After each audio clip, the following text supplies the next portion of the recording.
¿cierto? Y dentro de las vistas, eventualmente vamos a tener una vista craneal, caudal, medial, lateral, dorsal y palmar. ¿Sí? Hasta ahí nada distinto. Y acá tenemos el margen abaxial, ¿cierto? Y el margen axial del dedo 3 y el dedo 4. ¿Sí? Hasta ahí estamos claros con eso. Ahora, vamos a partir con una escápula, ¿cierto? De bovino, ¿cierto? Que ustedes ya bien saben que es un hueso plano.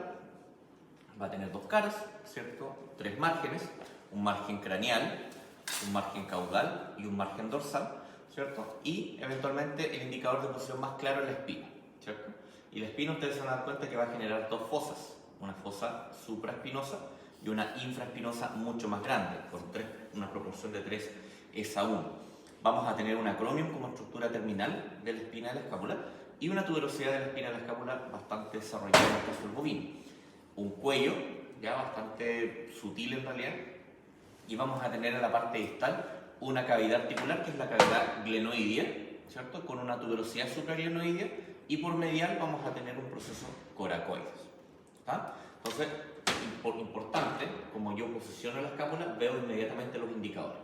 Voy a tener una fosa subescapular bien profunda, bien marcada, a diferencia de otras especies, bien marcada. Tengo dos caras cerradas en forma triangular, ahí se pueden observar. Bueno, acá voy a colocar una superficie cerrada, está bien igual, ¿ya? Y si tengo una tuberosidad supraglenoidea, voy a tener una infraglenoidea, ¿ya? Una supra y una infra. Normalmente en las escápulas te vas a dar cuenta que existe también un cartílago escapular, que no está bien claro en todas, porque es algo que normalmente con el tiempo se desgasta, se sale, ¿cierto? Pero ahí está, ¿cierto? Eso es el cartílago escapular, que está justo entre el margen óseo, ¿cierto? Y la parte cartilaginosa. Ahí, ¿ya? Ahora, si ustedes ven una escápula de bovino y la comparan con una de equino, inmediatamente las diferencias son un tanto visibles. El tamaño de las fosas cambia, ¿cierto? La proporción, 1:2, ¿cierto? La espina se sigue manteniendo, pero sin presencia de acromio. Ahí ya no existe, y ahí ya tú inmediatamente puedes observar, ¿cierto? Y darte cuenta. La tuberosidad de la espina está bastante marcada, al igual que el rumiante. Los márgenes siguen estando de la misma forma, un margen caudal, un margen craneal y un margen dorsal, ¿ya? Y hacia el distal, bueno, el mismo cuello, la cavidad glenoidea, tuberosidad supraglenoidea, un proceso coracoides, fijas ahí, bien claro, y una infraglenoidea. Una fosa subescapular, igualmente marcada, bien cóncava, con sus dos caras cerradas. ¿Ya? Entonces, finalmente, la diferencia que tú puedes ver entre un bovino y un equino no son tanto, más allá de la forma, ¿sí? Vas a tener una forma mucho más triangular en el margen, en la parte dorsal, ¿cierto? En el caso del bovino, no así tanto en el caso del equino, sin presencia de acromio. Serían las grandes diferencias, ¿ya? Pero, si tú comparas eso con esto, que es una escápula de perro, ¿cierto? Aquí hay algunas diferencias, aparte de las evidentes, que es el tamaño, ¿cierto? Pero sí vamos a tener dos fosas, nuevamente, una supra y una infra con la espina, ¿sí? Pero la proporción es 1:1, son prácticamente iguales, ¿cierto? Las dos fosas, tanto la supraespinosa como la infraespinosa. La espina, y vamos a terminar. Aquí se condolearon los que vinieron, me rompieron el cable. Hay que pegar. Vamos a tener un acromion ahí, ¿cierto? Ahí, el acromion.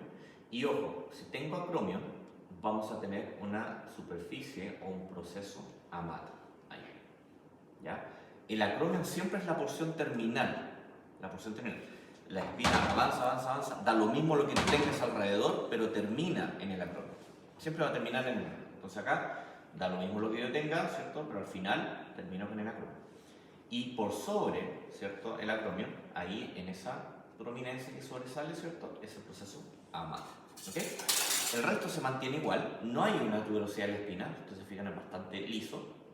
Les pido por favor que tengan cuidado con esta escápula, ya para que no vayan a romper la espina completa.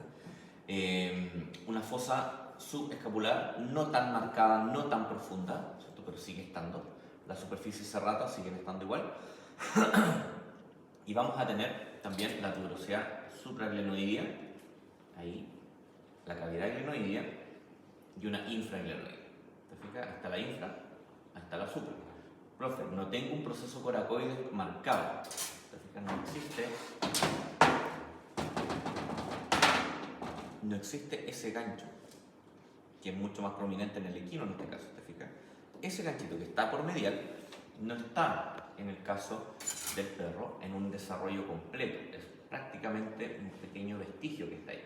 Entonces puede que en algún caso alguien se confunda y en vez de decir supraglenoidea e infraglenoidea, diga infraglenoidea y supraglenoidea.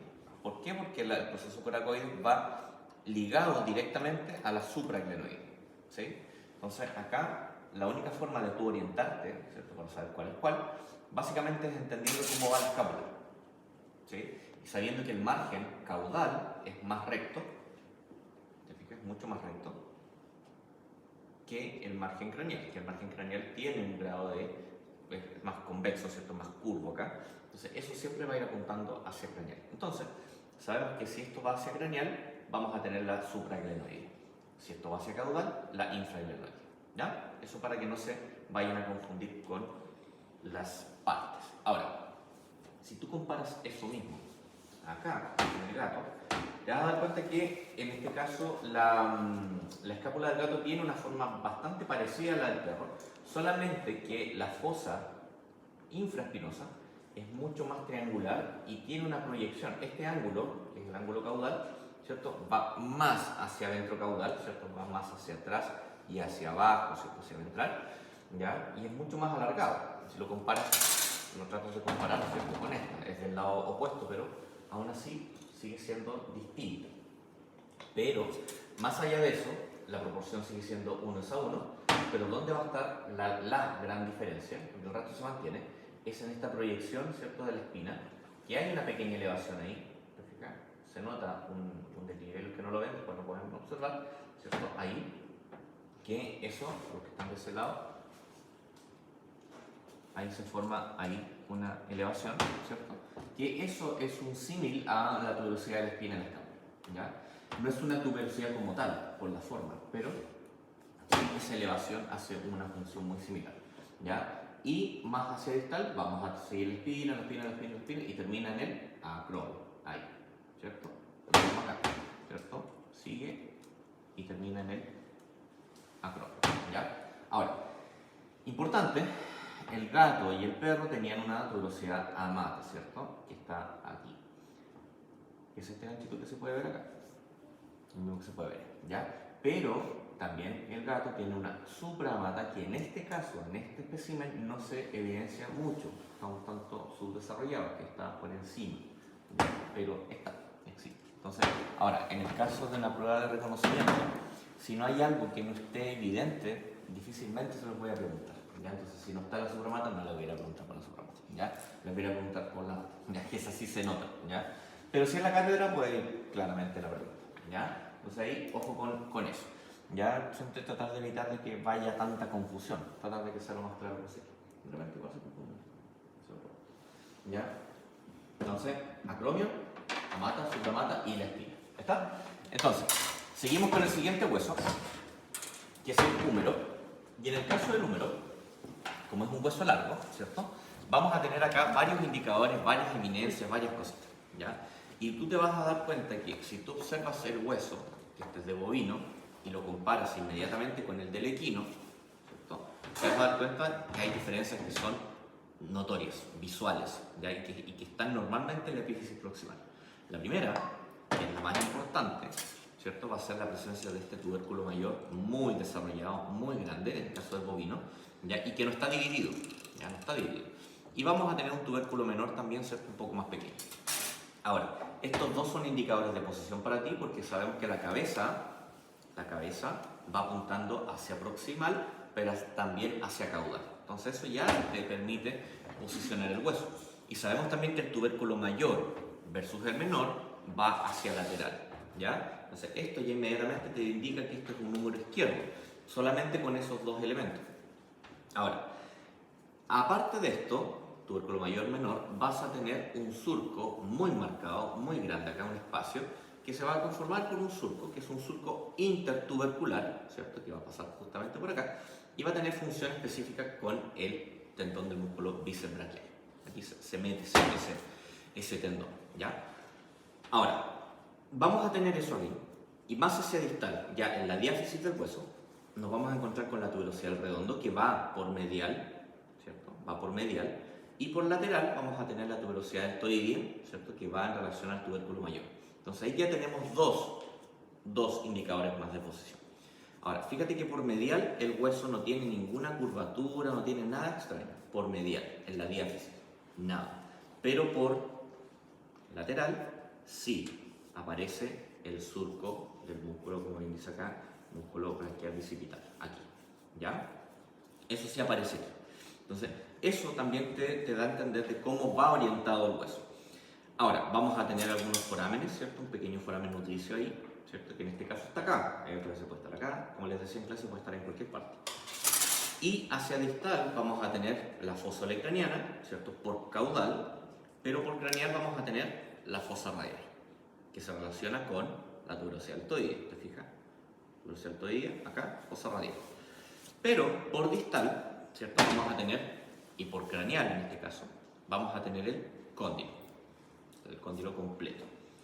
Y el cóndilo completo tú lo vas a dividir en dos grandes partes. En una tróclea, ahí, ¿cierto? Y en un capítulo.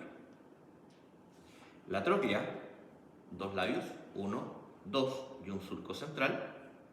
Y el capítulo, solamente una estructura, solamente un labio más pequeño que va por lateral.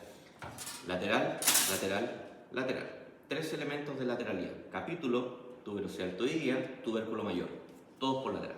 Y a este le vamos a adicionar el epicóndilo lateral, que aquí no se nota mucho, pero aquí está el epicóndilo lateral. Entonces serían 4. 1, 2, 3, 4. Y le podemos agregar un quinto, que es el surco. ¿Ya? Todos ellos son por lateral.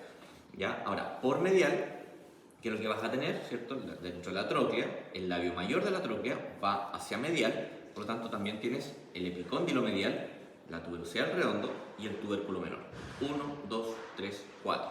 4 indicadores también hacia medial. ¿Ya? Eso es lo que tú vas a poder observar en el bovino. Ahora, lo comparas con el equino, y hay que agregar otro elemento, ya que no lo mencionamos en clase, que es la cresta epicondilar, ¿ya? Pero la verdad es que es esa que está ahí encimita. Bien, en el caso del equino, tú vas a tener un poco lo mismo, pero las diferencias van a estar, ¿cierto?, en la epífisis proximal, donde vas a tener la cabeza, ¿cierto?, la cabeza completa, vas a tener un tubérculo mayor. Digo, chuta, pero si yo veo esto, son parecidos, son muy parecidos. Entonces, ¿cómo yo sé que hay un mayor y un menor? Bueno, también sé que hay una tuberosidad deltoidea, también sé que hay una tuberosidad de redondo acá, que es más chiquitita, y ya sé que esto va por medial y esto va por lateral, por lo tanto inmediatamente yo digo, acá está el tubérculo mayor y acá está el tubérculo menor, ¿sí? Por esos indicadores. Entonces ahí ya tú no te podrías perder. Si tengo un mayor y un menor, voy a tener un intermedio, ¿ya? Tubérculo intermedio, con dos surcos, ¿cierto? Dos surcos intertuberculares, ¿ya? Que son importantes. Y un surco intertubercular medial, ¿cierto?, que va a separar el tubérculo menor del tubérculo intermedio, ese surco, y el surco intertubercular lateral, que va a separar el intermedio del tubérculo mayor. ¿Está? En algunos textos van a describir que el tubérculo mayor del húmero también se divide en dos porciones. Tú te fijas, aquí hay una y aquí hay otra, ¿sí? Una porción craneal y una porción caudal, ¿sí? Se nota. El mismo cuello, el surco, exactamente lo mismo. Fosa olecraniana, ¿cierto? Fosa radial, el cóndilo, exactamente igual, ¿ya? No hay diferencia. Aquí, como les digo, colocaron la cresta, ¿cierto? Que esta cresta epicondilar es interesante porque está solamente de este lado, ¿ya? Si lo comparamos acá, es esa. La cresta epicondilar, ¿ya? Ahora, si comparo esto mismo con el perro, ya cambia un poco el esquema. ¿Por qué? Porque aquí, si yo veo este hueso, siempre voy a posicionar la cabeza hacia mí, entendiendo que la cabeza va a ir hacia el caudal. Entonces yo veo esto y digo, ok, si aquí está la cabeza, ¿qué es lo que yo voy a ir a buscar visualmente? Primero los tubérculos. Aquí sí se nota la elevación, ¿cierto?, del tubérculo mayor. Entonces, es más alto, ¿cierto? Versus un tubérculo menor que es más chiquitito. Entonces aquí ya con eso tú sabes que esto es el mayor, el menor y la cabeza del lugar. Está. Entonces, hacia distal, ¿cierto?, vamos a tener un cuello, ¿ya? Y aquí ustedes pueden ver bastante clara la línea fisciaria, ¿cierto? Se nota bastante bien ahí la línea fisciaria, pero hacia distal en la diáfisis en particular, nos vamos a encontrar con esta tuberosidad deltoidea, un tanto mucho menos desarrollada que las otras especies, ¿se fijan? Pero aún así existe esa elevación, ¿ya? Pero prácticamente nada, simplemente un remanente, un vestigio, simplemente de tuberosidad del redondo, a diferencia del otro donde sí se nota mucho más. En la diáfisis, ¿cierto? Seguimos, está el mismo surco, ¿cierto? Exactamente el mismo surco, pero aquí comienzan a cambiar algunas cosas. Vamos a tener la fosa olecraniana, ya, bien marcada. Vamos a tener una fosa radial bien marcada. Vamos a tener el cóndilo completo. Vamos a tener, si tengo el cóndilo, vamos a tener eventualmente la tróclea y el capítulo, ¿cierto? Que en este caso se nota más chiquitito todavía, porque vamos a tener el cóndilo completo ahí, ¿cierto? Y ese cóndilo vas a tener un labio, el surco, y otro labio, y un pequeñito capítulo, ¿ya? Y ese capítulo dijimos que va por lateral, tubérculo mayor, ¿cierto? Lateral, con el capítulo. Ahora, una cosa que es importante de acá de los huesos es que en el caso del perro en particular vas a tener este foramen que está aquí, que va a comunicar, ¿cierto?, la fosa olecraniana con la fosa radial, ¿ya? No quiere decir que no exista una fosa olecraniana o que no exista una fosa radial. Simplemente hay un foramen que va a atravesar y que las va a comunicar. Nada más que eso, ¿ya? Y este foramen se va a llamar foramen supracondilar o troquial.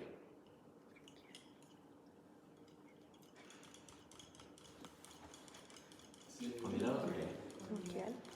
¿Y el del gato?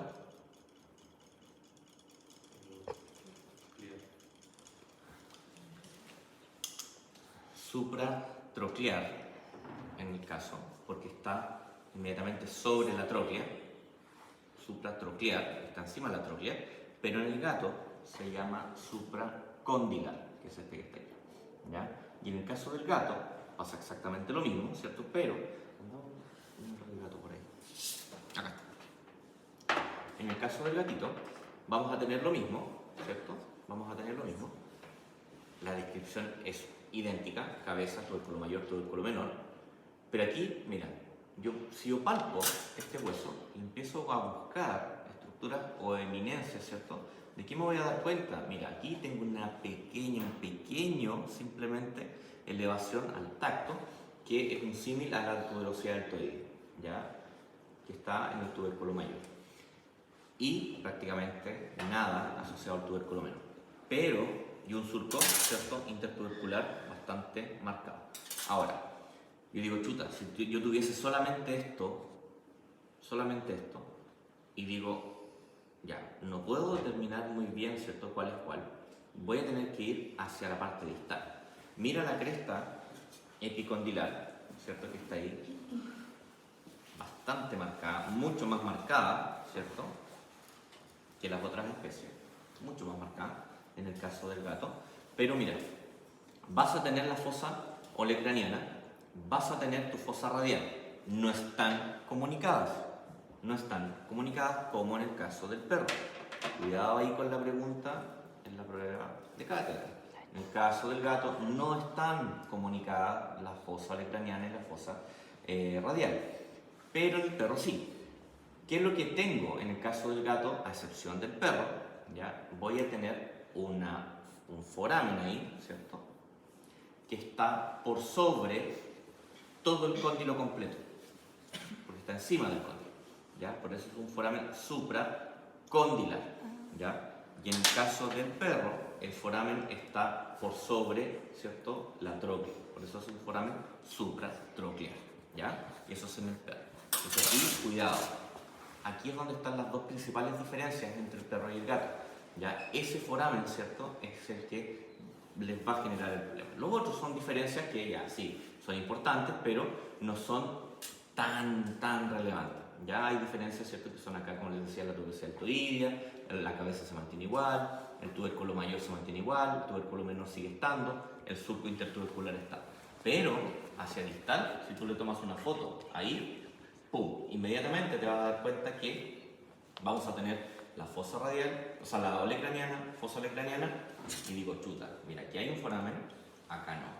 Pero aquí, por medial, no tengo nada, pero el gato tiene un foramen. O sea, ahí es donde está la diferencia, ¿cierto?, entre el perro y el gato. Y ese foramen, el supracondilar, en el caso del gato, apunta hacia medial, ¿ya? Entonces, si no tengo una tuberosidad, ¿cierto?, una tuberosidad del redondo, ¿cierto?, ¿a quién voy a tener? La tuberosidad, o sea, el tubérculo menor, ese pequeño remanente que no existe prácticamente, ese foramen y el, en este caso, los labios de la tróclea, ¿ya? Ahí tenemos el húmero. Siguiente hueso, radio ulna. Radio ulna, importante, un hueso grande, pesado, importante en el caso del rumiante, soporta bastante peso. Y vamos a tener el primer hueso que va por craneal, que en este caso es el radio, y por caudal vamos a tener la ulna. Importante que el radio por proximal va a tener estas pequeñas fosas, fosetas, ¿cierto?, articulares, que van a permitir la articulación de ¿qué cosa? El húmero. El húmero se engancha, ¿ya? Y por ende yo voy a poder saber inmediatamente qué cosa está articulando aquí, ¿ya? Porque si yo sé, ya sé que el cóndilo tiene el labio mayor, ¿cierto?, va a estar en esta parte. ¿Y el labio mayor va por dónde? Medial o lateral. El labio mayor. El labio mayor. Medial o lateral.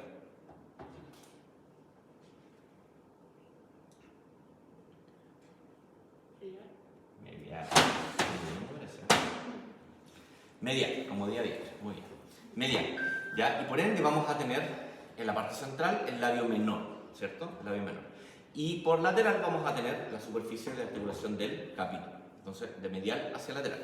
Entonces, eso ya tú inmediatamente, solamente si no tuviésemos el olecrano, yo solamente tocando esto, yo digo, ya sé para qué lado va este hueso, ¿ya?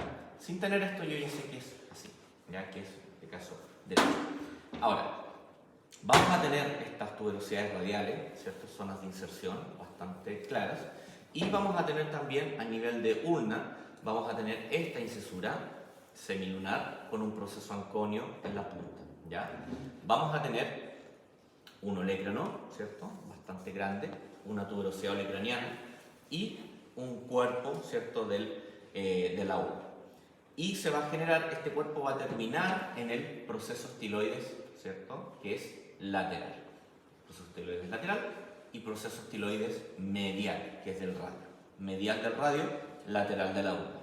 Y con dos forámenes, que va a ser un foramen o un espacio interóseo proximal y un espacio interóseo, ¿cierto?, distal, ¿ya? Dos espacios interóseos que es característico del bovino. Y entendamos también de que la ulna siempre va a tener una inclinación hacia lateral, ¿está?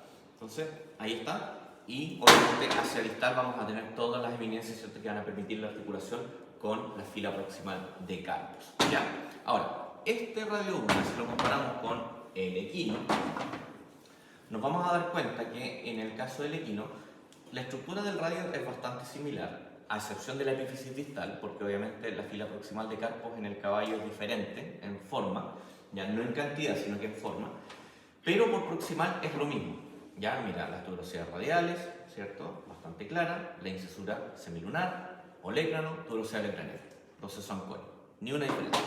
La superficie articular más gruesa, más grande, para el labio mayor de la tróclea, labio menor de la tróclea y el capítulo. Se mantiene igual. Pero, ¿qué es lo que nosotros vamos a tener de diferente? La proyección de la ulna, que en este caso sigue bajando, pero se tiende a perder. Se pierde, ¿ya? Y eso significa de que al perderse, no vamos a tener un espacio interóseo proximal, y no, o sea, vamos a tener uno proximal, pero no vamos a tener un distal. ¿Ya? Entonces ahí se va a generar, ¿cierto?, esa pequeña diferencia.